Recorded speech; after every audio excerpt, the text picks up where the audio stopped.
2ஆம் அதிகாரம் 11, 12.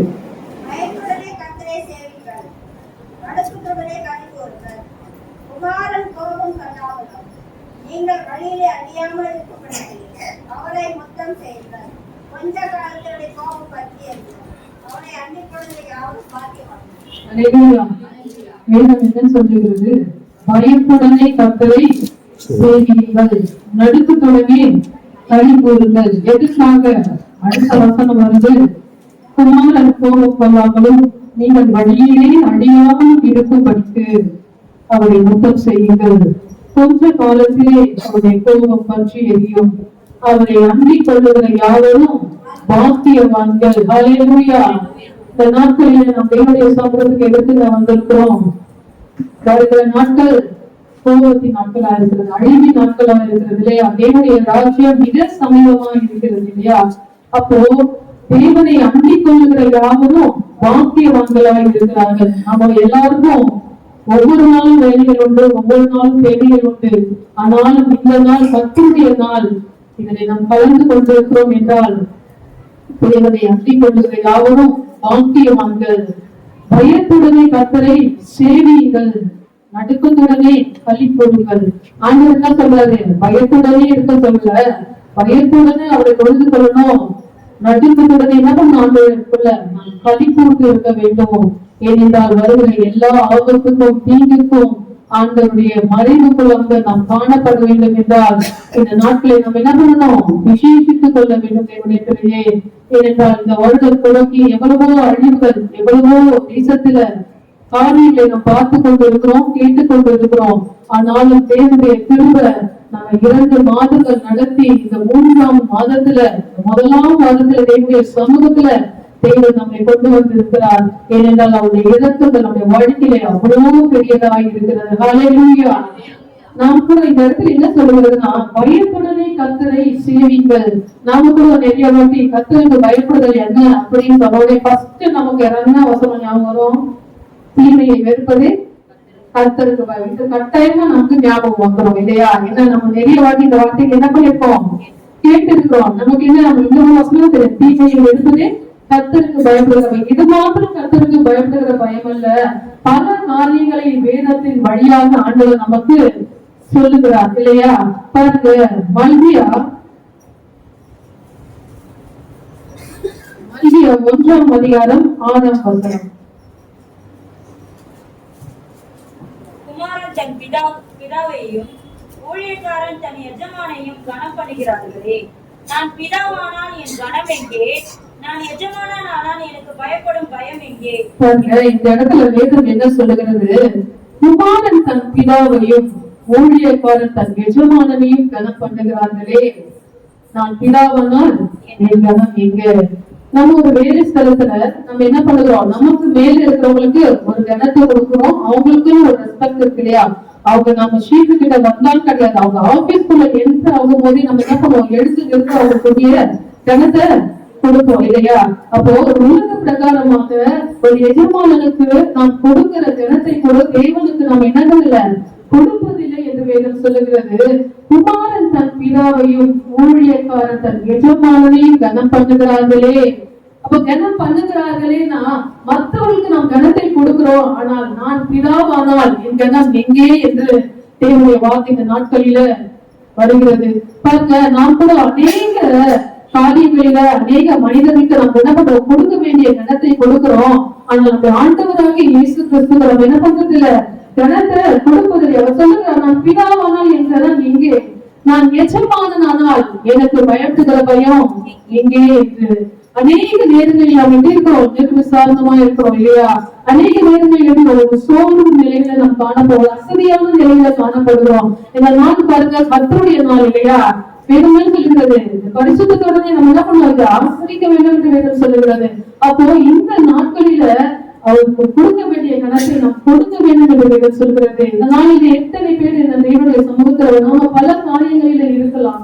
ஆனா தேவனுடைய வார்த்தை சொல்லுகிற நம் பிதாவானால் என்னுடைய கனம் எங்கே என்று நாம் அநேக நேரங்களில ஆண்டவருக்கு என்ன பண்றோம்? அசட்டை பண்ணுகிறவர்களா இருக்கிறோம். அவருக்கு கொடுக்க வேண்டிய கணத்தை நாம் என்ன பண்ணுவதில்லை, கொடுப்பதில்லை. தேவனுடைய ஏதோ தேவனுக்கு பயப்படணும்னு சொல்றோம். ஆனா இதெல்லாம் தேவன் எதிர்பார்க்கிற ஒரு காரியமா இருக்கிறது. இதுல நம் சில பேர் அநேக நம்மள நாம் கூட இதை என்ன பண்ணுற குறை உள்ளவர்களாக தான் நாம் காணப்படுகிறோம். அப்போ இந்த காரியங்களில நாம் என்ன பண்ணணும், நம்ம சரி செய்து கொள்ள வேண்டும். முதலாவது தேவனுடைய ராஜ்யத்தையும் அவருடைய நீதியையும் தேடுங்கள் என்று வேதம் சொல்லுகிறது. முதலாவது நாம் தேவனை தேடும் போது உலக பிரகாரமான ஆசீர்வாதங்கள், ஆவிக்குரியமான ஆசீர்வாதங்கள், சரீர பிரகாரமான ஆசீர்வாதங்கள், எல்லா நன்மையும் ஆண்டவர் தர எப்படிப்பட்டவராக இருக்கிறார், வல்லமை உள்ளவராக இருக்கிறார். ஹல்லேலூயா, ஹல்லேலூயா. எரேமியா 2ஆம் அதிகாரம் 19ஆம் வசனத்தை நாம் வாசிக்கலாமா?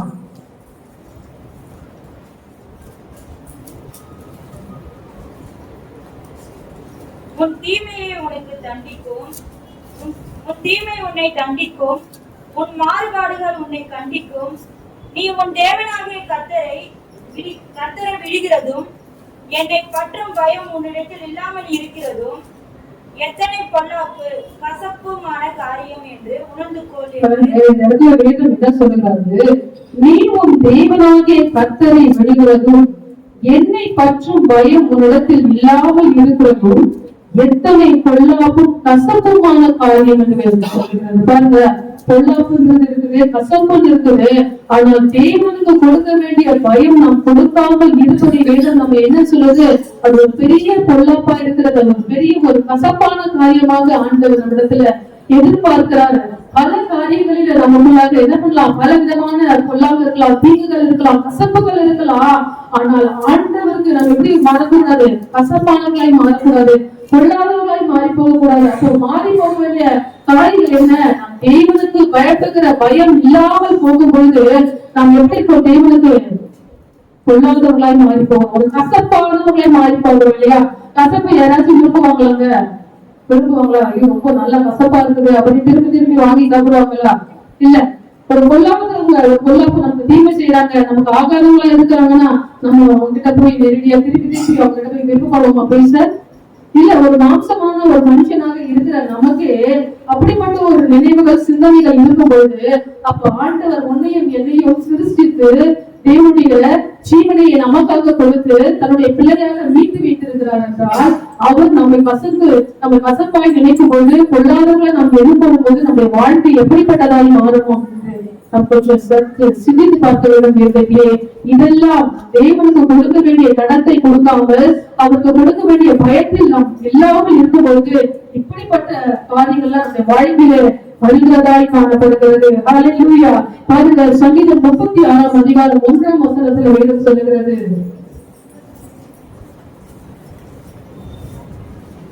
துன்மார்க்கனுடைய துரோக பேச்சு என் உள்ளத்திற்கு தெரியும், அவன் கண்களுக்கு முன் தேவ பயம் இல்லை. இந்த இடத்துல வேதம் என்ன சொல்லுங்க, அவன் கண்களுக்கு முன்பாக தேவ பயம் இல்ல. நாம எல்லாருமே இருக்கிறோம் இல்லையா? நம்ம என்ன பண்றோம், ஒரு பிள்ளைங்க தகப்பனுக்கு பயப்படுது, ஒரு ஸ்கூல்ல இருக்கிறவங்க ஒரு டீச்சருக்கு பயப்படுறாங்க, வேலை ஸ்தலத்துல இருக்கிறவங்களுக்கு அதிகாரிக்கு பயப்படுறாங்க. ஆனா எல்லாருக்கும் எல்லாம் பயப்படுறோம். ஆனால் தெய்வம் நம்மை பார்த்து கொண்டு இருக்கிறார் என்கிற பயம் எத்தனை பேருக்கு இருக்கிறது? இல்ல. இப்பதான் நமக்கு சபையில இருக்கிறோம், ஊழியத்தை நம்ம பாக்குறது மட்டும்தான் உங்களுடைய கண்களுக்கு தெரியுது. ஆனா தேவனுடைய கண்கள் பரலோகத்திலிருந்து மனமுத்திரை கண்ணோக்கி இருக்கிறது என்று வேதம் சொல்லுகிறது. அப்ப ஆண்டவர் என்ன பண்றாரு, உங்கள் முகத்தை அல்ல உன் இருதயத்தை பார்த்து கொண்டிருக்கிறார். நீ எப்படிப்பட்ட சிந்தனையோடு இங்க உட்கார்ந்துட்டு இருக்க, உன் நினைவுகள் எப்படிப்பட்டதா இருக்கிறது? இந்த நாட்களில் நீ தேவனுடைய சமூகத்துக்கு உற்சாகமா வந்தியா, இல்ல கட்டாயத்தின் பேர்ல வந்தியா, இல்ல வரலன்னா கேட்பாங்கன்னு வந்தோமா அப்படின்னு யாருக்கு தெரியும்? ஆண்டவர் பார்த்து கொண்டு இருக்கிறார். ஏனென்றால் தேவனுக்கு பயப்படுகிற பயம் தான் அது நமக்கு எப்படிப்பட்டதா இருக்கணும், ஜீவனமா இருக்கிறது. அது ஆயுத என்ன பண்ணுறது, நமக்கு விருத்தியாகிறதா இருக்கிறது. ஆனால் இந்த நாட்களில அநேகருக்கு வேதம் சொல்லுகிறது, மனுஷனுக்கு பயப்படுகிற பயம் என்ன பண்ணும், கண்ணியதான் வர வேண்டும். அந்த தேவனுக்கு பயப்படுகிற பயம் தான் ஒரு ஆசீர்வாதத்தை நமக்கு என்ன பண்றோம், கொண்டு வருகிறது. அநேகர் என்ன பண்றாங்க, மனுஷனுக்கு பயந்து ஒரு கண்ணியில போய் சிக்கி கொள்றாங்க. ஆனால் ஆண்டவரை பார்த்து கொண்டிருக்கிறார் பயத்துல நாம் இருப்போமானால் வாழ்க்கையின் தரத்தை ஆண்டவர் மென்மேலும் உயர்த்தி நம்மை ஆசீர்வதிக்க வல்லமை உள்ளவராக இருக்கிறார். ஹல்லேலூயா. பாருங்க, யோபின் காரியங்கள் 1ஆம் அதிகாரத்துல 12ஆம் வசனத்துல நீங்க பாத்தீங்கன்னா தேவன் சொல்லுகிறாரு, இந்த தாசனாகி யோபின் மீது கண் வைத்தாயோ.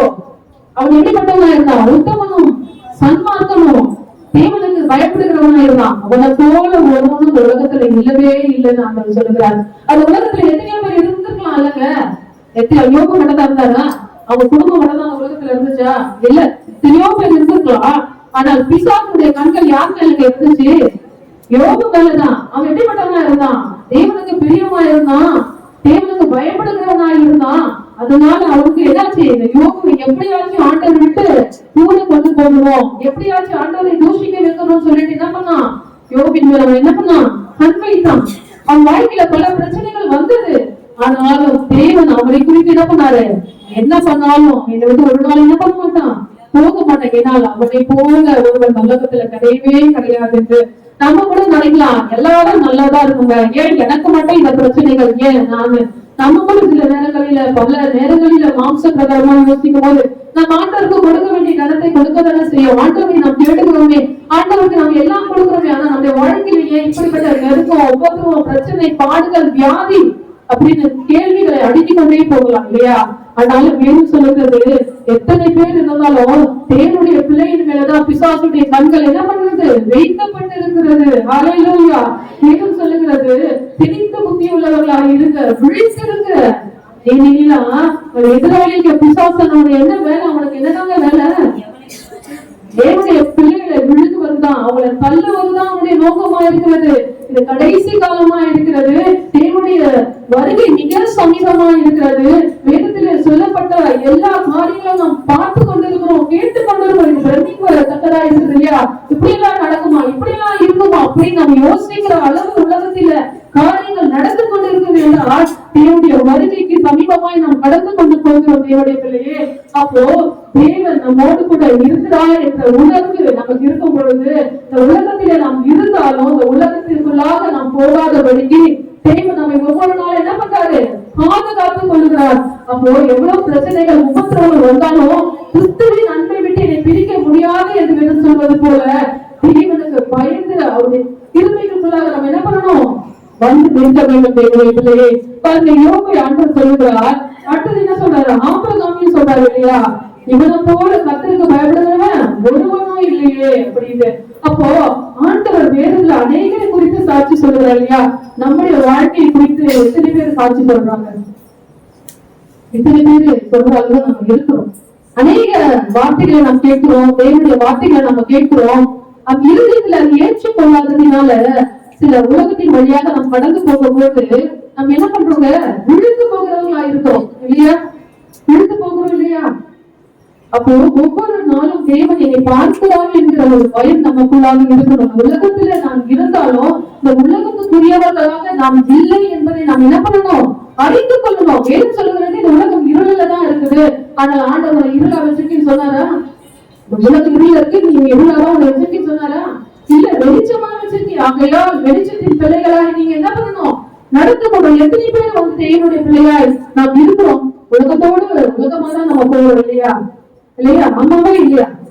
தேவனை நம்ம என்ன பண்றது இல்ல, உயர்த்துவதில்லை. அவருக்கு கூடிய கணத்தை நம்ம என்ன பண்றது இல்ல, கொடுக்கிறது இல்ல. அதைதான் வேதம் சொல்லுகிறது. தேவனுக்கு பயப்படும் பொழுது வேதம் சொல்லுகிறது, பிதா என்ன பண்ண கோபம் கொண்டாலும் வழியிலே நீங்கள் அழியாதபடிக்கு அவர் என்ன பண்ணுங்க? பற்றி கொள்ளுங்க. அப்பொழுது நீங்க என்ன பண்ணுவீங்க? காக்கப்படுவீங்க. அப்பொழுது நீங்க பாக்கியவன்களாய் எண்ணப்படுவீர்கள் என்று வேதம் சொல்லுகிறது. பாருங்க, வேதம் சொல்லுகிறது, நோவா என்கிற ஒரு மனிதன் இருந்தார் இல்லையா? நோவா இருந்தாங்க இல்லையாங்க? இருந்தார் இல்லையா? அவரு பாருங்க, வேதம் அவரை 5ஆம் அதிகாரத்துல 32ஆம் வசனத்துல பாத்தீங்கன்னா, நோவா 500 வயதான போது அவருக்கு என்னங்க வயசா இருந்துச்சு? 500 வயதா இருந்துச்சு. அந்த 6ஆம் வசனத்துல 6ஆம் அதிகாரத்துல 2ஆம் வசனத்துல நீங்க பாத்தீங்கன்னா தேவன் சொல்றார், என் ஆவி என்றைக்கும் மனுஷனோடு கூட போராடுவதில்லை. ஏனென்றால் அந்த உலகம் எப்படிங்க இருந்தது? பாவத்துல இருந்து, அக்கிரமத்துல இருந்துச்சு. தேவனுக்குரிய பயம் இல்லாமல் அவங்க தன் மனம் போன போக்குல அவங்க என்ன பண்ணாங்க? வாழ்ந்து கொண்டிருந்தாங்க. ஆனா அந்த தேசத்திலேயே தேவனுடைய பார்வைக்கு யாருக்கு பிரியமா இருக்குது? நோவா. அவர் பிரியமா இருந்தபடியால் தான் தேவன் என்ன சொல்கிறாரு? அந்த அந்த குடும்பத்தை காப்பாற்றும்படியாக ஒரு திட்டத்தை தேவன் அவருக்குள்ளாக கொண்டு வருகிறார் இல்லையா? அதே 6ஆம் அதிகாரம் 5ஆம் வசனத்துல சொன்னீங்கன்னா, மனுஷனுடைய அக்கிரமம் பூமியில என்னாச்சுங்க? பெருகுச்சு. எவ்வளவோ காரியங்களை ஆண்டவர் பொறுத்து பொறுத்து பார்த்தாரு. இனி மனுஷனோடு கூட நான் என்ன பண்றது இல்ல, போராடுவதில்லை. அதனால பூமியில அக்கிரமம் என்னாச்சு? பெருகி கொண்டே போகுது. இது ஒரு முடிவு என்னது? அழிவுதான். ஆனாலும் எல்லாரும் பாவம் செஞ்சாங்க. ஆனா நோவா என்ன பண்ணாரு? பாவம் செய்யாதபடி தன்னை என்ன பண்ணாரு? அவரு காத்து கொண்டபடியால் அந்த குடும்பத்தை முழுவதும் ஆண்டவர் பாதுகாக்கும்படியாக ஒரு பேழையை செய்யும்படியாக யார்கிட்ட சொன்னாரு? நோவா கிட்ட சொன்னாரு. பாருங்க, இதுவரைக்கும் அந்த தேசம் மழையை பார்த்தது இல்ல. ஆனாலும் ஆண்டவர் சொல்லுறாரு, இப்படி ஒரு பெரும் மழை வரப்போகுது, நம்ம தேசத்தை முழுமையா அழிக்க போகுது, இப்படி இந்த அளவு இப்படி செய்யணும் அப்படி செய்யணும் சொல்லிட்டு ஆண்டவர் பல காரியங்களை செய்து சொல்லி அதை செய்யும்படியாக நோவாவிடத்துல அவர் என்ன பண்றாரு? சொல்றாரு இல்லையா? இப்ப அந்த நோவா என்ன பண்றாரு? அந்த விஷயத்த தன்னுடைய குடும்பத்துக்கு கொண்டு போகிறார் இல்லையா? முதலாவது யார்கிட்ட சொல்லிப்பாரு? தன் மனைவி கிட்ட சொல்லிப்பாரா இல்லையா? ஆனா பாருங்க, அவர் தன் மனைவி கிட்டதான் சொன்னாரு. ஆனா வேறு சொல்லுறது, நோவாவும் அவர் மனைவியும் தன்னுடைய 3 குமாரனும் 3 மருமகளும் அந்த பேழைக்குள்ளாக என்ன பண்ணாங்க? போனாங்க. பாருங்க, நோவாவுடைய தரிசனத்தை அந்த விஷயத்தை அவர் என்ன பண்ணாரு? தன் மனைவியிடத்துல கொண்டு போனாரு. அவங்க மனைவி என்ன பண்ணாங்க? தன்னுடைய மகனுக்குள்ளாக மாத்திரம் அல்ல, தன்னுடைய மருமகளுக்குள்ளாகவும் அதை கொண்டு போய் என்னுடைய திட்டத்துக்கு எல்லாருமே என்ன பண்ணாங்க? கீழ்படிஞ்சாங்க இல்லையா? பாருங்க, இப்போ வச்சுக்கலாம், இந்த காலகட்டத்துல வச்சுக்கலாம். ஆண்டவர் இந்த மாதிரி செய்யுங்க, இந்த மாதிரி தேசத்தை அழிக்க போறேன்னு ஒரு காரியத்தை சொல்றான்னு வச்சுக்கலேன். ஒரு ஊழியக்காரர்கிட்ட அந்த ஊழியக்காரை தன்னுடைய மனைவி கிட்ட சொல்லும் போது அது அவங்க ஏற்றுக்கொள்வாங்களா?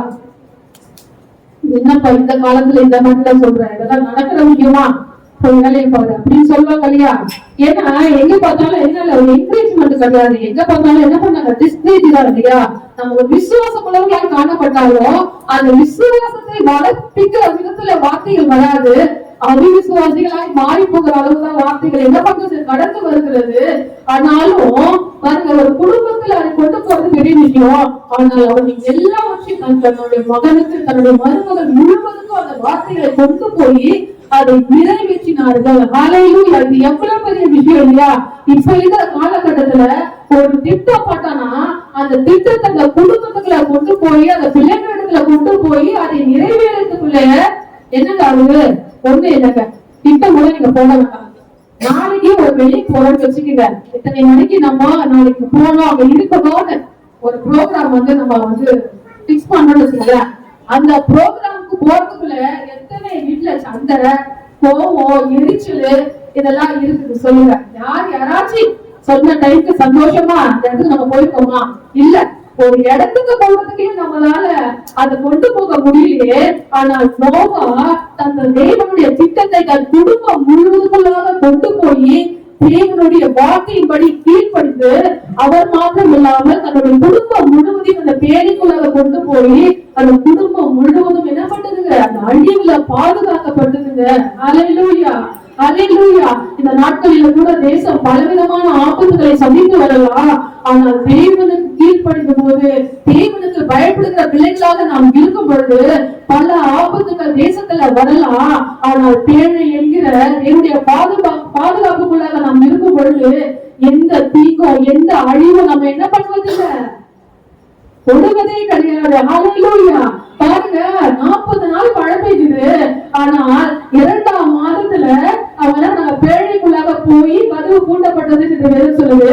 அதோடு எப்ப தெரியுமாங்க கதவு திறக்கப்பட்டது? 7ஆம் மாதம். அப்போ எத்தனை மாதங்கள் அந்த பேழைக்குள்ளாக அவங்க இருந்திருப்பாங்க. அது எதனா அந்த விஷயம் வந்துச்சு எனக்கு எதுவும் சொல்லுதா? இல்ல. என்னுடைய திட்டத்தின்படி நாம் இருக்கும்போது அந்த இடத்துல சந்தைகளோ அந்த இடத்துல சமாதான கேடுகளோ பிரிவுகளோ ஒரு நாள் வருவதே கிடையாது என்னுடைய பிள்ளைகளே. அப்போ பாருங்க, சாரி பார்த்து கூட அந்த தேசம் முழுவதும் பஞ்சத்துல இருந்துச்சுங்க. இந்த தேசம் முழுவதும் பஞ்சம். ஆனா தேவனுடைய மனுஷன் அந்த வீட்டுக்குள்ளாக வரும் பொழுது அந்த வீட்டுல என்ன இல்ல, வரும்போது பஞ்சம் இருந்துச்சு. ஆனால் தேவனுக்கு தேவனுடைய தூதர் தேவனுடைய ஊழியக்காரனுக்கு அவர்கள் முதலாவது கொடுக்கும் போது அந்த தேசம் பஞ்சத்துல இருந்தாலும் அந்த தேசம் பஞ்சத்துல இருந்து விடுவிக்கும் வர அந்த சாரி பார்த்து வீட்டுல பஞ்சம் இல்லவே இல்லைங்க. அந்த வீட்டுல ஒரு நாள் என்னால தரித்திரம் இல்ல. கஷ்டம் இல்ல, வறுமை இல்ல, சாபம் இல்ல, ஒரு நிறைவுனால அவங்க நிறைந்து இருக்கிறாங்க. அப்ப தேசம் எப்படிப்பட்ட நிலையில காணப்பட்டாலும் சரி, தேவனுடைய பிள்ளைகளாகிய நாம் அவரை அண்டிக் கொள்ளும் பொழுது, அவருடைய பாதத்தை நாம் முத்தம் செய்கிறவர்களா இருக்கும் பொழுது நாம் பாக்கியவர்களா இருப்போம், நாம் காக்கப்படுகிறவர்களா இருப்போம். எல்லா தீங்குக்கும், தீமைக்கும், வியாதிக்கும், எல்லா விதமான அழிவுக்கும் ஆண்டவர் நம்மை விலக்கி பாதுகாக்க அவர் இடைப்பட்டவராக இருக்கிறாரு. அவர் வலிமை உள்ளவராக இருக்கிறார். இந்த நாட்களில நான் என்ன சொல்ல வருகிறேன் என்றால், பயத்துடனே கர்த்தரை சேவியுங்க, நடுக்கத்துடனே அவர் என்ன பண்ணுங்க, களி கூறுங்க. சபைகளுக்குள்ளாக ஒரு பயம் இருக்க வேண்டும் என்னுடைய சமூகத்துல. இரண்டாவதாக, பிதா என்ன பண்ணக்கூடாது, குமாரன் கோபக்குள்ளாதபடிக்கு பிதா என்ன பண்ணக்கூடாது, கோப ஆக்கினை நாட்களுக்குள்ளாக நாம் நெருங்கிக் கொண்டிருக்கிறோம். ஆனால் அவரை அண்டிக் கொள்ளுகிற யாவரும் பாக்கியவான்களா இருப்பார்கள் என்று வேதம் சொல்கிறது. இந்த கடைசி நாட்களில நாம் அதிகமாய் தேவனுடைய சமூகத்துல உட்கார்ந்து நாம் காக்கப்பட, தேசம் காக்கப்பட, எல்லா அழிவுக்கும் விலக்கி அவரை அண்டிக் கொள்ளும்படியாக ஒவ்வொரு நாளும் தேவனுடைய சமூகத்தை நாம் என்ன பண்ணணும், இருக்கிறவர்களாய் காணப்பட வேண்டும். இன்னும் பல காரியங்கள் இருக்கிறது. ஆனால் இந்த நாட்களில இந்த வார்த்தைகளை சொல்லும்படியான, வார்த்தையை கொடுக்கும்படியாக தேவன் எனக்கு பாராட்டின கிருபைகளுக்காக நான் நன்றி செலுத்துகிறேன். இந்த சங்கீத பகுதியை தேவன் ஆசீர்வதிப்பாராக. ஆமென்.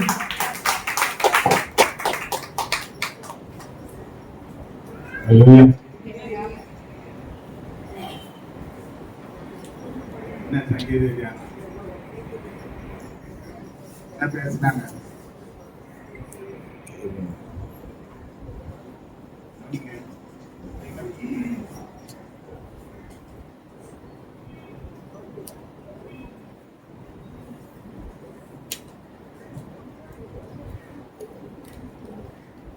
நேரம் சங்கீதத்தை கேட்க தியானத்தை என்ன பேசினாங்க.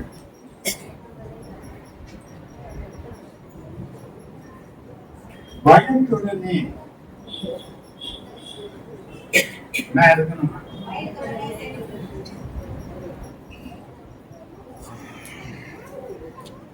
ஒரு காரியத்தை நான் சொல்றேன். தேவ சமூகத்தில் வரும்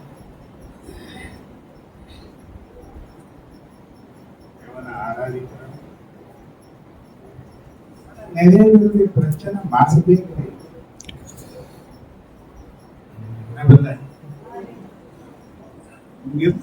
இறங்கினவங்க அது கண்டினியூ ஆயிடுச்சு. கடைசியா சாப்பிட்டா அவங்க சோர்வை கொடுத்து எங்க போனாலும் ஏன் மாறல? எப்படி அவரை சேவிக்கணும்? ஏன் பயம் அவர் மேல காணப்படணும்? பயம் தான் சொல்லிட்டாங்க. தீமைய இருக்கணும். ஒரு காரியத்தை 4 காரியத்துல ஒரு காரியத்தை சொன்னாங்க. தேவனுடைய வார்த்தைக்கு கீழ்ப்படிவதுதான் தேவனுடைய பயம். ஆராதனை தேவ வார்த்தைப்படி இருக்கணும். சங்கீதம் 34:9 நீ பார்த்தீங்கன்னா, கர்த்தருடைய பரிசுத்தவான்களே, கர்த்தருடைய பரிசுத்தவான்களே, அழகா சொல்றதுல கர்த்தருடைய பரிசுத்தவான்களே, அவருக்கு பயந்திருங்கள், அவருக்கு பயந்திருங்கள், அவருக்கு பயந்தவர்களுக்கு குறைவில்லை. அப்படி ஏன் குறைவு?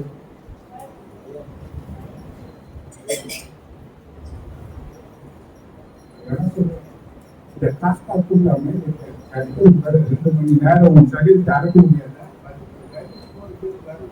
அங்க போது பாத்துட்டு போது வரது குடிக்கிட்டு தண்ணி மறந்து எங்க போறது? எதை கண்ட்ரோல் பண்ண? இது கர்த்தருக்குரிய நேரம். கர்த்தருடைய வார்த்தையை கேட்கணும். ஒரு அதிகாரிக்கு முன்ன வேலை செய்யறவங்க இருந்தா அதிகாரி உட்கார்ந்து போது 10 வயது போய் எழுந்து அவன் கேட்பான், என்ன ஏன் அவங்களோட போறாங்க, எங்க போறாங்கன்னு கேட்பான். அது சரியா இல்லைன்னா உன்னை டிஸ்மிஸ் பண்ணணும். நம்ம ஒண்ணு கூட அவங்க இருக்கணும். செய்வானா செய்ய மாட்டானா? ஏன் அது ஒதுக்கணும்? ஏன்னா அவன் யார் உட்காந்துக்கிறான்? அதிகாரி. அப்ப ஆண்டவர் இங்க இருக்கிறாரே இல்லையா? தேவன் சபையில தேவன் இருக்கிறாரு.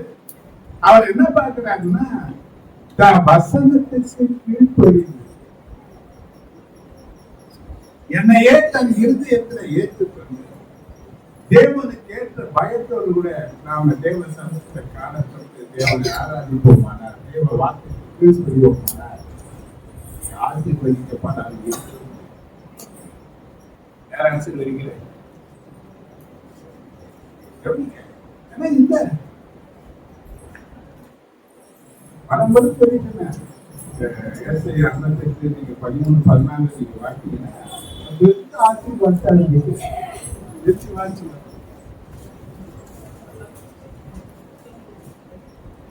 பரிசுத்த நாளாகிய என் பரிசுத்த நாளாகிய ஓய்வு நாளிலே அது யாருடைய நாள்? தேவனுடைய நாள். பரிசுத்த நாளாகிய ஓய்வு நாளிலே உனக்கு இஷ்டமானதை செய்யாதபடி காலை விலக்கி உன் வழிகளின்படி நடவாமலும் உனக்கு இஷ்டமானதை செய்யாமலும் சொந்த பேச்சை பேசாமலும் இருந்து ஓய்வு நாளை மனமகிழ்ச்சி நாள் என்றும் கர்த்தருடைய பரிசுத்த நாளை மகிமையுள்ள நாள் என்றும் சொல்லி அதை மகிமையாக எண்ணுவாயானால் அப்பொழுது அதுவாரும் கிடையாது. இந்த அப்பொழுது ஆனால் இதெல்லாம் ரொம்ப முக்கியமான நம்ம அற்பமா நினைக்கிற இடத்துல ஆசீர்வாதமே ஆகும். இதெல்லாம் நம்ம கவனிக்கிறது எப்பொழுது ஆணைக்கு தானே வந்தேன். இது பரிசுத்த நாள் தானே, தேவனுக்கு உருவம் பண்ணி தானே வந்தேன். ஆனா தேவன் எப்போ என்ன உயர்ந்த தாமத்தை வைக்கிறாங்க. இப்ப நான் எங்க இருக்கிறேன்? நான் எங்க இருக்கேன்? எத்தனை பேருங்க உயர்ந்த ஸ்தானத்துல போன இருக்கணும்? எல்லாமே மக்களுக்கு கீழே வச்சு மேல போனோம் தான் நினைக்கிறேன். ஆனா தேவனே உனக்கு எனக்கு ஒரு வழியை காட்டு, நான் மேல வைக்க போறேன். ஏன்னா அதுக்குதான் கேட்டு கொண்டோம். நீங்க பார்க்கலாம், எபேசியர் 2:7 ஏற்கனவே மேல வச்சுட்டேன். இயேசுவுக்குள் நம்மை அவரோடு கூட எழுப்பி உன்னதங்களிலே அவரோடு கூட உட்காரவும் செய்தார். எங்க உட்கார வச்சார்? உன்னதங்கள் எங்க இருக்குது? பக்கத்து உட்காந்துக்கிற இடம் எது?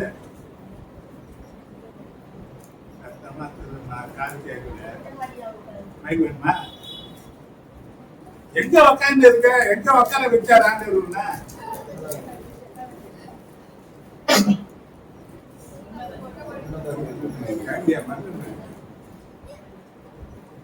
எப்போ சத்தியம் உங்களுக்குள்ள பாயும் ஆரோக்கியத்தையும் ஆசீர்வாதத்தையும்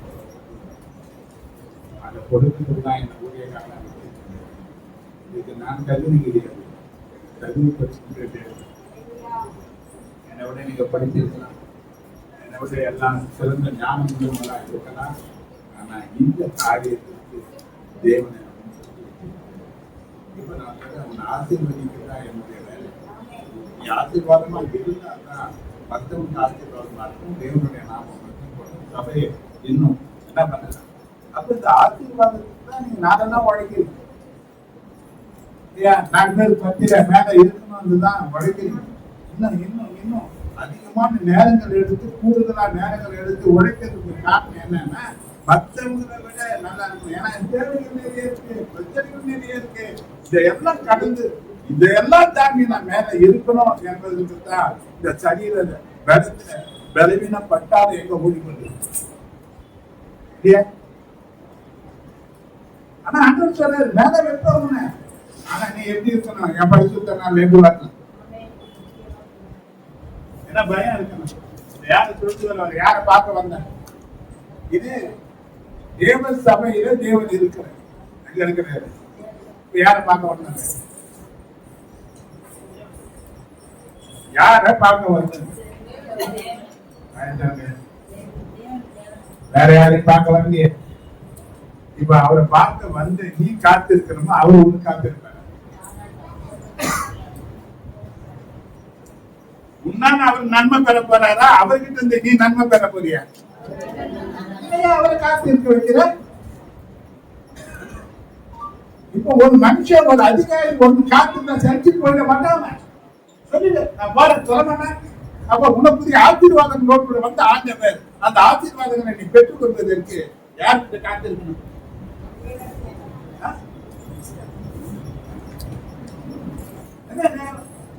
ஒரு பட்சம் போனா முன்ன இருக்கு. ஒரு பஸ் பிடிக்க போற, ட்ரெயின் பிடிக்க போறேன்னா முன்ன இருக்கிறோம். அதெல்லாத்துக்கும் முன்ன இருக்கிறேன் நான். வேலைக்கு போனா கரெக்ட் நேரத்துக்கு போறேன். சரி, மத்தம் வந்தாச்சு. எப்படி சேவிக்கணும் மாண்டவர்? அது இருக்கா? ஆசீர்வாதம் எங்க இருக்கு? பாருங்க என்ன பண்ண இன்னைக்கும் சில வருஷம் ஊழியர் பண்ணி வேக வேகமா வரும் மெதுவாங்க மறந்துற. ஏன்னா 7 மணி கலைச்ச வந்தோட டைம் நீ பார்த்தா 7:20 முன்னாள். ஏன் முதல்ல கிறிஸ்தவமே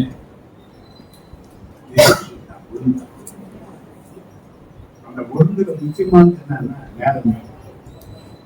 எதை வேணா நீ சம்பாதிக்கலாம், நேரத்தை அடைஞ்ச அந்த நேரத்தை நீ சம்பாதிக்க முடியாது. தேவனுக்கு கொடுக்கிற ஒரு நேரத்தை நான் வச்சிருக்கேன். இந்த நேரத்தை நீ எழுதினா இன்னொரு நேரத்தை சம்பாதிக்கிறேன். பணத்தை சம்பாதிக்கலாம், நான் ஜனத்தை சம்பாதிக்கலாம், நான் உறவுகள் வந்து ஒட்டிக்கோ எல்லாம் சம்பாதிக்கலாம். ஆனா நேரத்தை உன்னால என்ன பண்ண முடியாது, சம்பாதிக்கவே முடியாது. அப்ப கர்த்தருக்கு பயம் இல்ல. நீங்க வேலை செய்யல, உடைக்கல, உடம்பெல்லாம் சொல்ல மாட்டேன். எல்லாம் இருக்கு, எனக்கும் இருக்கு. உடம்பெல்லாம் ரெடியா இருக்கு. இன்னும் கொஞ்ச நேரம் படுத்தா நல்லா இருக்கும்னு தோணுது. அப்படியே காலை நீட்டினா ஒன்றும் கொஞ்ச நேரம் நீட்டிக்கலாமான்னு தோணுது. ஏன்னா அந்த அளவுக்கு படி இருக்கு. எல்லாம் உண்மைதான். ஆனா கஷ்டம் எனக்காக காத்து நான் யாரும் சந்திப்பேன். அப்ப இந்த நாளை நான் சந்திச்சாதான் இனி வர 6 நாளையை நான் எப்படி ஓட்ட முடியாது. இங்க தேவனுடைய ஆலோசனை பெற்றுக் கொள்ளணும். தேவனுடைய நல்ல உறவுல நான் இருக்கணும். தேவனை மனதார துதிச்சு வாரம் முன்னாடி என்ன நடத்தினீங்க. கொஞ்சம் யோசனை பண்ணி பாருங்க. இந்த ஒரு வாரத்துல எத்தனை சம்பவம் உங்க வாழ்க்கையில நடந்திருந்தது, எத்தனை நீங்க சந்தோஷப்பட்டீங்க, எத்தனை வேதனைப்பட்டீங்கன்னு பாருங்க. இந்த வேதனையின் மத்தியிலையும் சூழ்ந்து போன கடந்து போன அந்த நேரத்திலையும் எப்படி கடந்து வந்தீங்க? தேவனோட தகப்பனா இருந்து ஒரு தோற்றத்தை சுமந்ததுனால நீ எங்க வந்த? அவர் சுமந்து வந்தாரு. ஒரு சந்தோஷமா வந்தாங்க. ஆனா என்ன பண்ண நமக்கு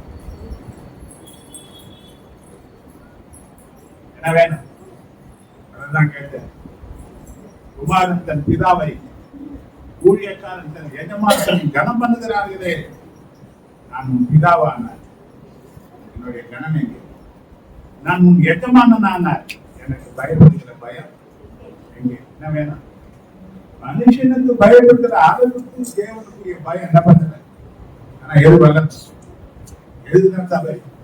எதுல வளர்கிறது? நீ இதுல வளர கத்துக்கிட்டீங்கன்னா ஆசீர்வாதம் உன்னை தேடி வரும். நீ விரும்புற காரியங்கள் யாரை தேடி வரும்? ஒரு வயல்வெளியை சுற்றிலும் வரப்புகள் இருக்கும். அந்த வரப்புல தண்ணி இருந்தாலும் அந்த பாத்திகள் வெட்டப்பட்டு அந்த வயல் அந்த விளைச்சல் இருக்கிற இடத்துல தண்ணி பாய்க்காதான் அது நல்ல நிலையில அது தண்ணி கொடுக்கும். தண்ணி சுத்தி இருக்குது. ஆனா செடி காஞ்சி போச்சு, பலனே கிடையாது, பதறா போச்சுன்னா தண்ணி எதுவும் பாயில. நம்ம சுத்தி ஆசீர்வாதம் இருக்கு. இந்த ஆசீர்வாதம் யாருக்குள்ள வரணும்? அதுக்கு வெட்ட வேண்டியதை வச்சுருங்க. உள்ள நுழைகள் இருக்கு. திறந்து ஆண்டவருக்கு ஒப்பு கொடுங்க.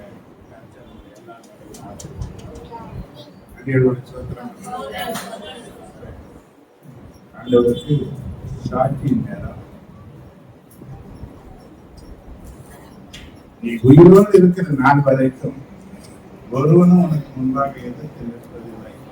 நான் மோசையோடு இருந்தது போல உன்னோடு இருக்கிறது மூலமாக எத்தனை பேர் கூட இருந்த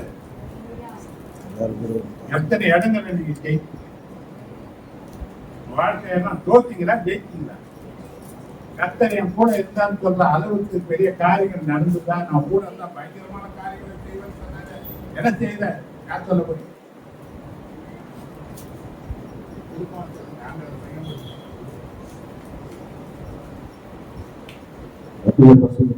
சொல்கிறோம். தேவன் 2 மாதம் அளவு அம்மனை கூட பாதுகாத்தால் இருந்தால் பிள்ளைகள் பாதுகாத்தால் மாதத்தில் எங்கள் அம்மாவுக்கு ஒரு வயசுக்கு கூட்டி கொடுத்தார். நாளைக்கு மனைவிக்கும் மகளுக்கும் ஒரே நடக்கிறது. அவர்களுக்கும் வயது தேவன் கூட்டி கொடுத்தார். எல்லாவற்றுக்கும் நிலாவமாய் கர்த்தர் இருந்தால் அவரை விட்டு விலகவில்லை.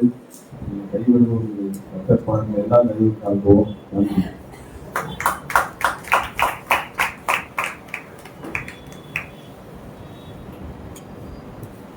வந்துட்டு போடுறது ஜுரம் பார்த்தா ஜுரம் முடிச்சா தலை பார்த்துட்டு அப்படியே பார்த்து தான் நினைக்க இருக்கான். ஆனா திடீர்னு சுத்தனி வேலை வச்சிருக்கான். வாயில் ஊற்றி உடம்பெல்லாம் இருந்துருவா, நாக்கெல்லாம் இதுவாகி தெரியாம ஃபர்ஸ்ட் சுத்தனி குடிச்சிட்டு ஃபுல்லா மேலே வந்துருச்சு. அது அந்த உள்ள குடிக்காத தேவன் மனையில வச்சு எடுத்ததுனால கத்தரிக்கிறது உள்ள எழுதுறது ரொம்ப பலவீனம். பார்த்தீங்கன்னா அதிகமான பலவீனம். என்னால முடியல, என்னால உட்கார முடியல, நிற்க முடியல, நடக்க முடியல ரொம்ப. ஆனா இருந்தாலும் தேவ திருப்பத்தான் ஒவ்வொரு நாளும் என்னை தாங்கி நடத்தி வந்து அவர் நிலப்படுத்துறாரு. ஆனா அவர் இல்லைன்னா நம்ம இல்லை. ஒரு நாளும் ஒரு நாள் நம்மளுக்கு சகாயம் பண்ணிடுறாரு. அவர் நன்மை செய்துக்காக நல்ல துரத்துல நன்மை செய்தார் ஆண்டவர்.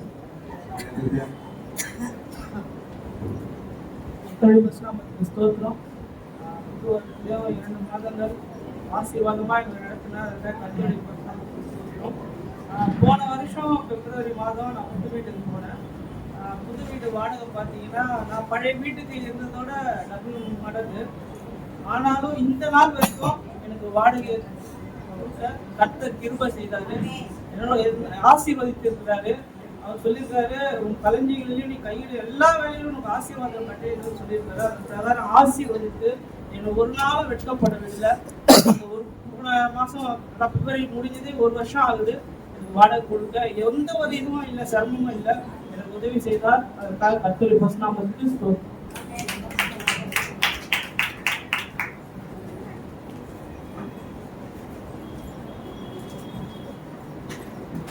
நமக்கு 2 மாசமும் எங்களுக்குள்ள நிறைய பலவீனங்கள், எனக்காக பிள்ளைங்களுக்காகவும் அநேக பலவீனங்கள்.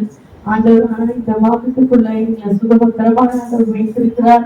இப்போ இந்த ஒரு 8 நாளா மிராக்கிளுக்கு பாத்தீங்கன்னா ஒரே வாமிட்டிங், எது சாப்பிட்டாலும் வாமிட்டிங்கா தான் எடுத்துட்டு இருந்தாரு. ஹாஸ்பிட்டலுக்கு அவருக்கு வயிறு பாக்குற டாக்டர் பார்த்தா அவரு இல்ல.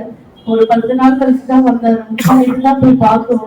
பிள்ளைய பார்த்தாங்க, கொஞ்சம் லைட்டா வயிறு புண்ணா இருக்கிற மாதிரி அப்படின்னு சொன்னாங்க. அதனால மருந்து 2 கொடுத்தாங்க.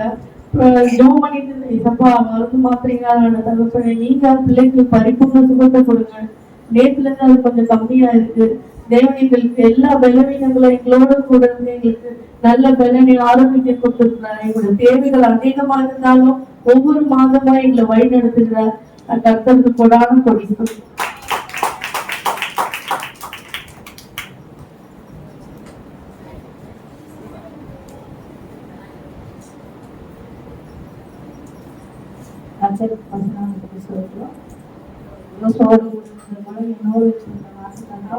இந்த நாள் வரைக்கும் இந்த மாதம் முழுவதும் நிறைய போராட்டம் எவ்வளோ இருந்தாலும் கர்த்தர் எங்களோடு கூட இருக்குது. பயங்கர ஆலயம் தான், ஆனா இருந்தாலும் அங்க இருக்கிற ஆத்மாக்கள் எரிச்சல் ஆகிடும். நான் உண்மையா இருக்கணும்னு நினைக்கிறேன். ஆனா அந்த ஒரு சைடு வேலை செய்யணும்னு நினைக்கிறாங்க. மேலாதிகாரி கூட இருக்கிறவங்க ஏன் வேலை நிறைய செய்யுங்கன்றாங்க. எது செய்யுது எது செய்யக்கூடாது எனக்கு ஒன்றும் புரியல. ஆனா இருந்தாலும் கர்த்தர் என்னோடு கூட இருக்கிறார். இவங்கள நான் நன்மையும் கிருமியும் தொடர்ந்து இந்த பாடு கரையில தான் எல்லாம் நன்மை நன்மைங்கிறாங்க. நன்மை எதுனால சொன்ன மாதிரி போன வாரம் சொன்ன வார்த்தை இந்த வாரம் நான் யோசிக்கிறேன். கர்த்தருக்கு ஸ்தோத்திரம்.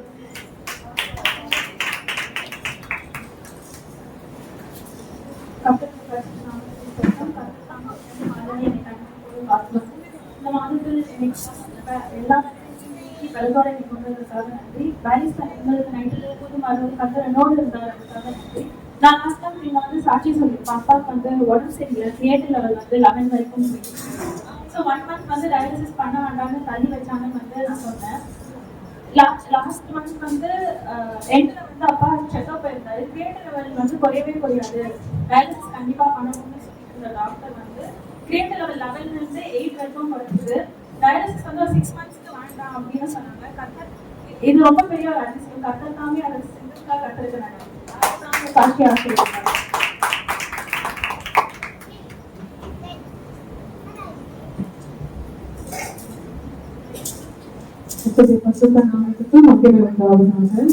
தேவன் தாமே கடந்த 2 மாதங்கள் தனி மணி போல பாதுகாத்து 3 மாதத்துல தேவனுடைய சமூகத்துல குடும்பமாய் கொண்ட மகா பெரிய இறக்குங்களுக்காக நான் கொஞ்சம் செலுத்துகிறேன்.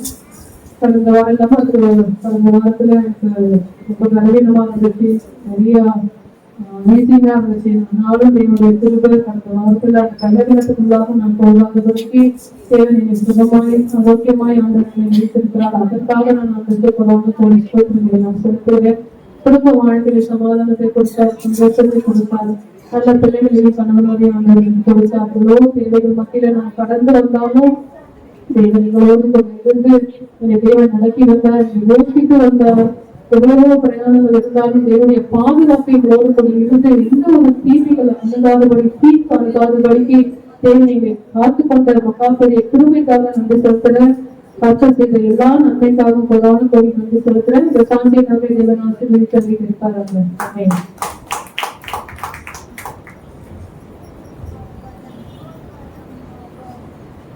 அப்போது பரிசுத்த நாமத்தில் மகிமை உண்டாவதாக. தேவதாவே வருடத்தில் 2 மாதங்களாகவும் பணிமணி போல பாதுகாத்தா எப்பொழுதும் மாதாவுக்கு பணியாக ஒவ்வொரு நாளாக இருக்குது.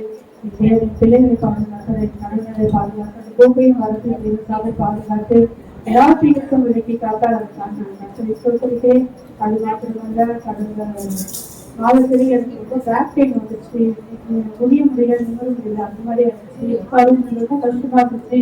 இருந்தாலும் தேவன் அங்க இருந்து எனக்கு விடுதலை கொடுத்து பேக் பெயின் போக முடியாத விடுதலை செய்திருக்கார். அதுக்காக சொல்லிக்கிறேன். அது மாத்திரமல்ல, நாளை தினத்துல என்னுடைய மகளுக்கு 12ஆம் வகுப்பு பொது தேர்வு ஆரம்பிக்குது. தேவத்தாமே அந்த எக்ஸாம் எழுதும்படியாக நல்ல ஞானத்தையும் தேவன் கிருபை கொடுத்து தேவத்தாமே மகளுக்கு நல்ல ஞாபக சக்தி கொடுத்து அந்த எக்ஸாம் அட்டன் பண்ண தேவன் கிருபை செய்யணும். அது மாத்திரமே என் மகனுக்கும் தினக்கடன் ஆரம்பிக்குது. 2 பேர் நல்லபடியாக எக்ஸாம் எழுதும்படியாக தேவன் கிருபை செய்து நல்ல மார்க்குகளை வாங்கும்படியாக தேவன் கிருபை செய்ய வேண்டும். சபையார் அனைவரால் பிள்ளைகளாக தெரிவிக்கும்படி நான் கேட்டுக்கொள்கிறேன். தேவன் செய்த எல்லா நன்மைக்காக நான் கர்த்தரை சோதரிக்கிறேன். ஒவ்வொரு நாளும் அற்புதமாய் அதிர்ஷ்டமாய் நடத்தி கொண்டு வருகிறார். அதற்காக நான் கர்த்தருக்கு நன்றி செலுத்துகிறேன். சாட்சி தேவன் ஆசீர்வதிப்பாராக.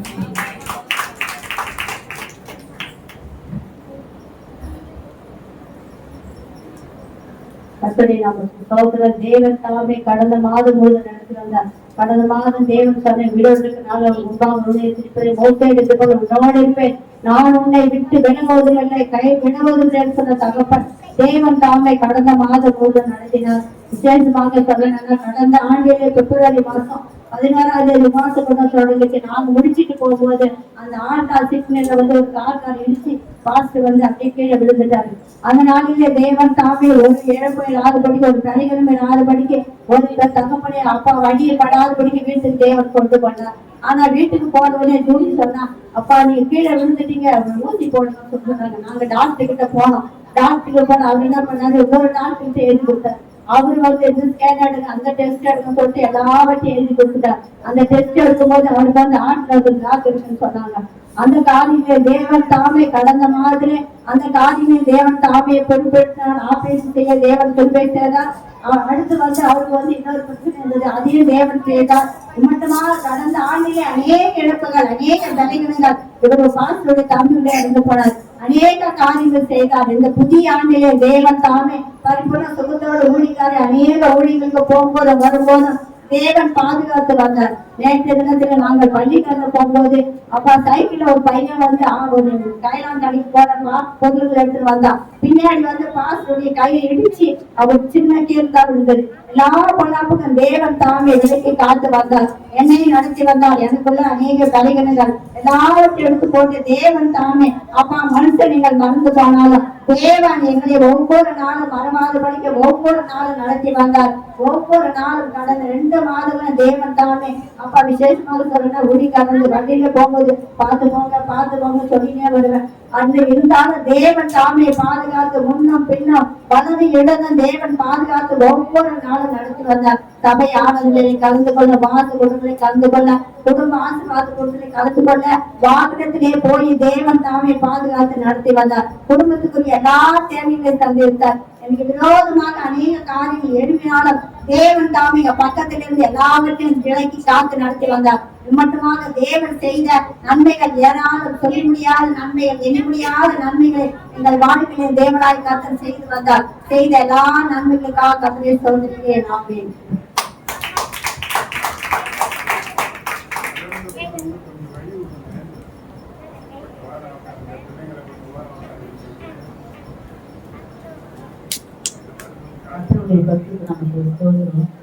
போன வாரத்துக்கு முதல் வாரம் என் பையனுக்கு பொண்ணு போய் பார்த்துட்டு வரணும். ஆனா அவங்க வந்து 2ஆம் தேதி முதல் வாரத்துல மறுவாரமே நாங்க வச்சுனாங்க, என் பசங்க வர முடியாது. இன்னைக்கு 2ஆம் தேதின்னு வச்சுட்டாங்க.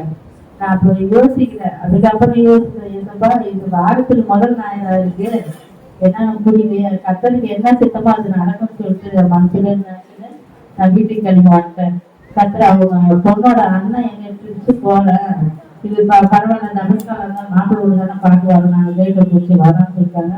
கத்தருக்கு என்ன சித்தமோ வாழ்க்கை யாரு அவனுக்கு ஏற்ற துணை தேவன் வைத்திருக்கிறாரோ அது அவருடைய சித்தத்தின்படி எனக்கு தரணுன்ட்டு தான் கத்தருக்கு ஒப்பாடிச்சிருக்கிறேன். தேவன் எல்லாமே நன்மையை தான் செய்வார். எத்தனை பலவீனம் சோதனைகள் வந்தாலும் எவ்வளவு பிரச்சனைகள் வந்தாலும் கத்தர் எல்லாவற்றையும் நீங்களாக்கி இருக்கு. தேவன் ஒரு துணையாக இருக்கேன். எல்லாரும் காரியங்களை முடிப்ப தேவனுக்கு கொண்டான கொடி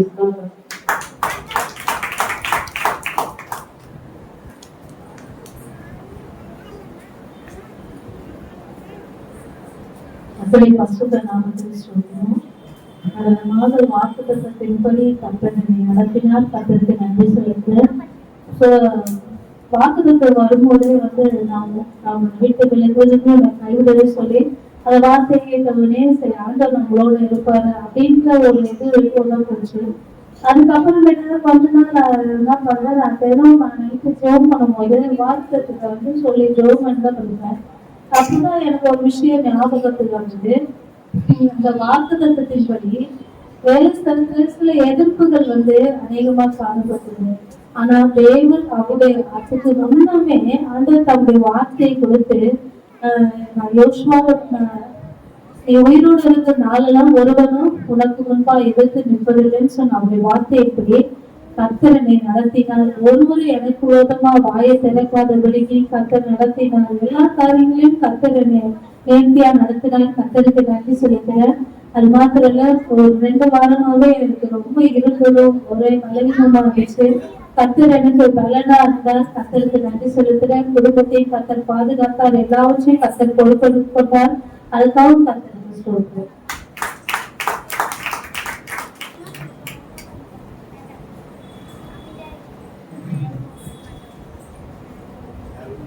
நாமத்துக்கு நன்மை அந்த சொல்லியிருக்காங்க. ஜீவனோட நாளெல்லாம் நன்மை கிருபை நின்றும் அது கர்த்தருடைய வீட்டில் உயிர்த்த நாட்கள் இருக்கிறது. நன்மை கிருபையும் தேவன் தாமே இந்த வருஷத்துல இந்த மாதத்திலையும் கடந்த காலத்திலேயே தொடர்ந்து கிருபை தந்து வந்திருக்காங்க. இடத்துல கூட பாத்தீங்கன்னா எனக்கு சம்பளத்தை ஏற்றி கொடுத்துருக்குறாங்க. அதுக்காக நான் ஆண்டவரை தோற்றிருக்கிறேன்.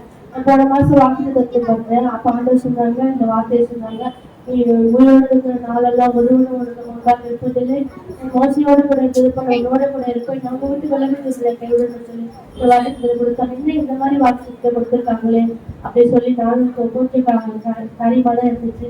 ஆனாலும் கூட பார்த்தீங்கன்னா வேலை செஞ்சு எல்லாமே மாறி போயிடுச்சு.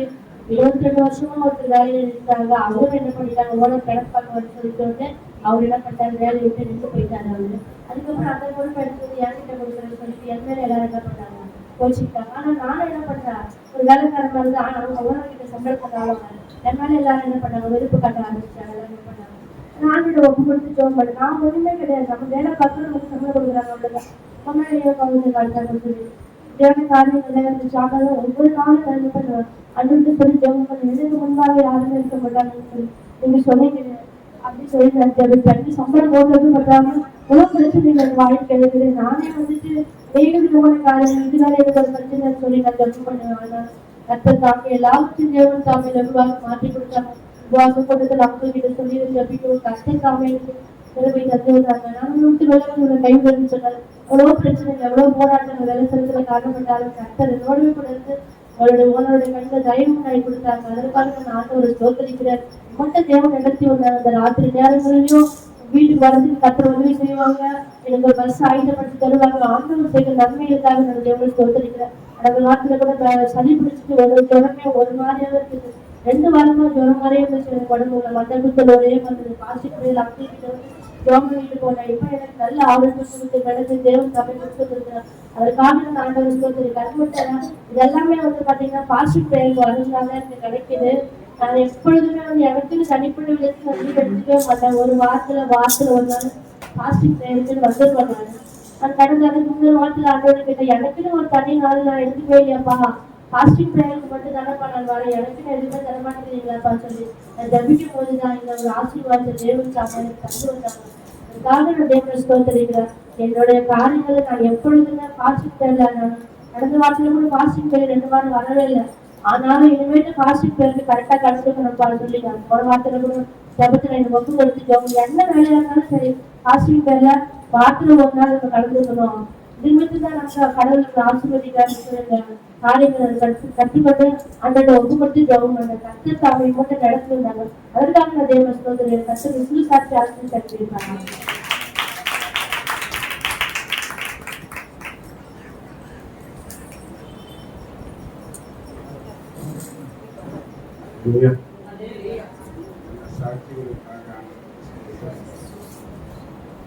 நாம் நிற்பதும் நிர்மலமாகாமல்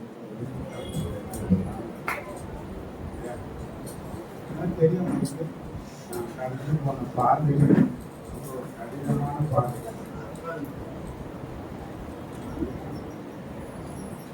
கடினமான பாதையில இப்ப ஜனங்க ஒரு காரியத்தை சொல்றாங்க, கர்த்தர் ஒரு கூட இல்லைன்னா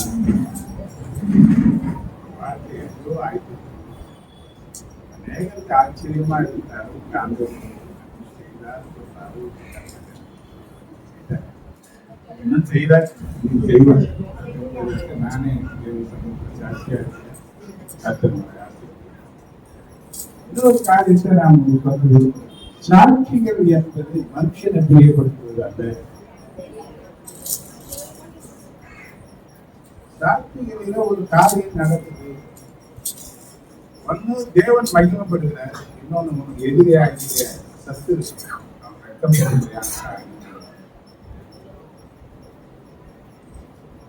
சாட்சி என்பது தேவன் என்ன செய்தார் உனக்கு. ஆனா சாத்தான் என்ன செய்ய நினைச்சான், அப்ப அவன் எப்படி வாழ்க்கையிலிருந்து நீ ரிமூவ் பண்ற என்பது சாட்சி. வாய் திறக்க மாட்டாங்க, எவ்வளவு தீமைகள் இருக்கு. அந்த தீமையிலிருந்து காத்தார் ஆண்டவர்.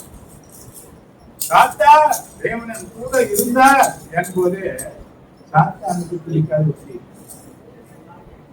வெளிப்படுத்தின 12வது அதிகாரம் 10-11 வாசி.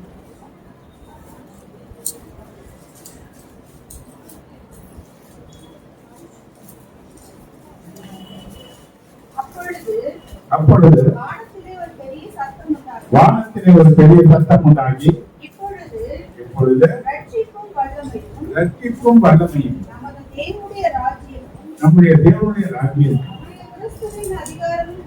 அவருடைய கிறிஸ்துவின் அதிகாரமும் உண்டாகியிருக்கிறது. அண்டர்லைன் பண்ணிங்க, இரவும் பகலும் நம்முடைய தேவனுக்கு முன்பாக நம்முடைய சகோதரர்கள் அவர்கள் மேல் குற்றம் சாட்டுகிறார்கள். தாழ தள்ளப்பட்டு போனா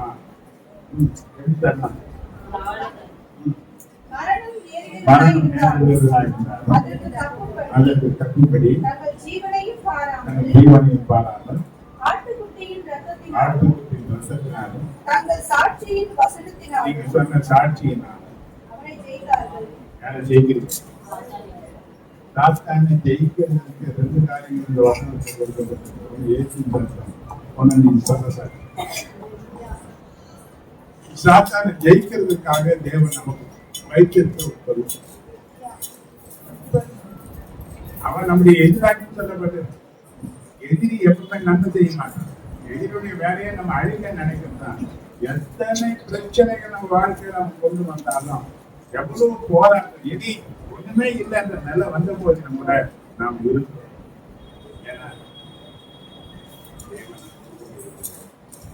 நம்மளை தகப்பல நாம் நடக்க முடியாத நிலைகளில் எதையுமே செய்ய முடியாத சூழ்நிலையில் அவர் நாள் வரையும் அவரை நம்ம சாட்சிக்கு பயன்படுத்துவது மனுஷன். இதனால சத்து முடிந்து போகிறான் தேவனை நன்றி. ஒரு ஆண்டு வருகிற 5ஆம் தேதி சாம்பல் புதன் சொல்லி இந்த 40 நாள் உபவாச நாட்கள் ஆகும். 40 நாட்கள் மேலே வரும் இல்லையா? எப்பவுமே வருஷம் நம்ம இந்த உபவாச நாட்கள்ல நம்ம பயன்படுத்திக்கிறோம். ஆனா ஒரு அறிவிப்பு வருகிற 5ஆம் தேதி சபை எல்லாரும் பங்கெடுக்கணும். உபவாசத்துல பங்கெடுங்க. உலக பிரகாசமான நீங்க ஜனங்கள் கூட இந்த நாட்களை முக்கியப்படுத்தி நம்ம தேவன் தேவை வேலை தேடி வாங்க.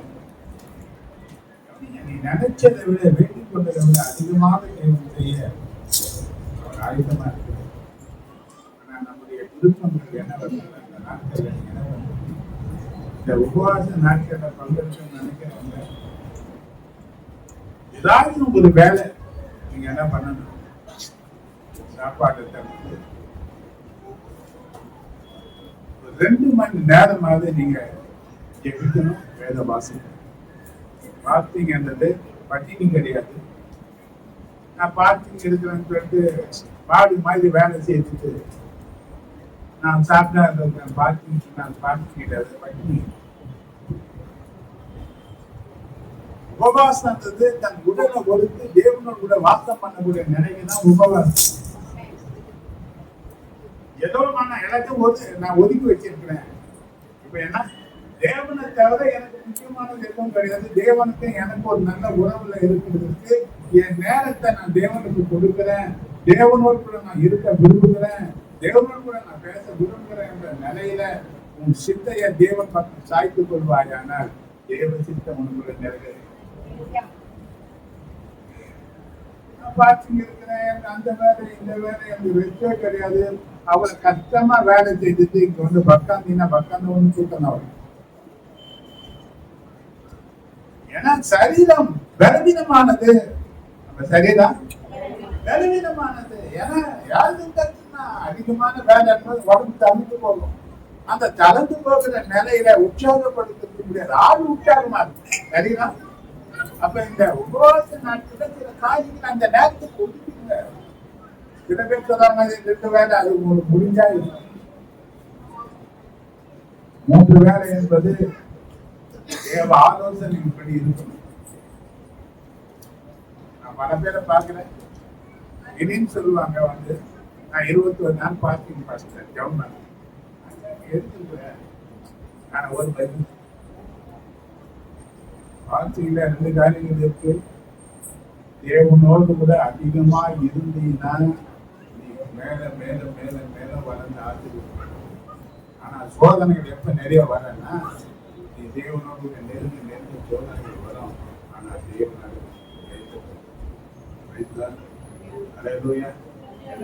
தேவனோடு கூட அதிகமான உறவுல வந்தவங்களை வந்து தேவனை விட்டு விலைக்கு போனோம். ரொம்ப ஜாக்கிரதையா இருக்கு. பார்த்துங்க, நீங்க கையாளுங்க. எது கட்டாலும் பார்த்து வந்து தேவனை பிளாக்மெயில் பண்ற ஒரு காரியம் கிடையாது. உன்னுடைய ஜபத்தினால அவரை கட்டுப்படுத்தலாம் நினைச்சினா முடிய முடியாது. நாம தேவனோடு ஏன் இருக்கணும்னா அவருடைய விருப்பம் என்னன்றதை நம்ம தெரிஞ்சுக்கினா தான் நம்ம அவரிடத்துல கேட்கறதுக்கு நல்லா இருக்கும். அவருக்கு விருப்பம் இல்லாத எதை கேட்டாலும் அவர் நம்ம என்ன பண்ண மாட்டாரு. அப்படி நீங்க சொல்ல பண்ணி அதிகமா கேட்டீங்கன்னா அதனுடைய பொறுப்பாக நீதான். தேவன் உனக்கு அதுக்கு பதிலே தர மாட்டேன். இதெல்லாம் பல காரியங்கள் இருக்கு. இதெல்லாம் நம்ம வருகிற நாட்கள ஏன்னா டெய்லி வச்சா அந்த அளவுக்கு யாரும் வரல. பொதுக்கிழமை பங்கெடுக்க நினைக்க வருகிற புதன்கிழமை சபையெல்லாம் கலந்துங்க. நிச்சயமா ஒரு நாள் லீவு போட்டாலும் பரவாயில்ல, அதுக்குரிய பலனை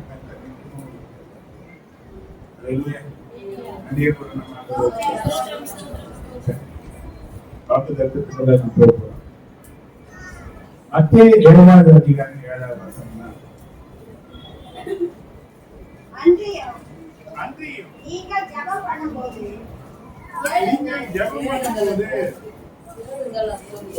கேளுங்கள், அப்பொழுது உங்களுக்கு கொடுக்கப்படும்.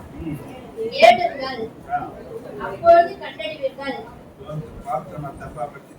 தட்டுங்கள், அப்பொழுது உங்களுக்கு திறக்கப்படும். ஜெபம் பண்ணாலும் நல்லா தெரியும்.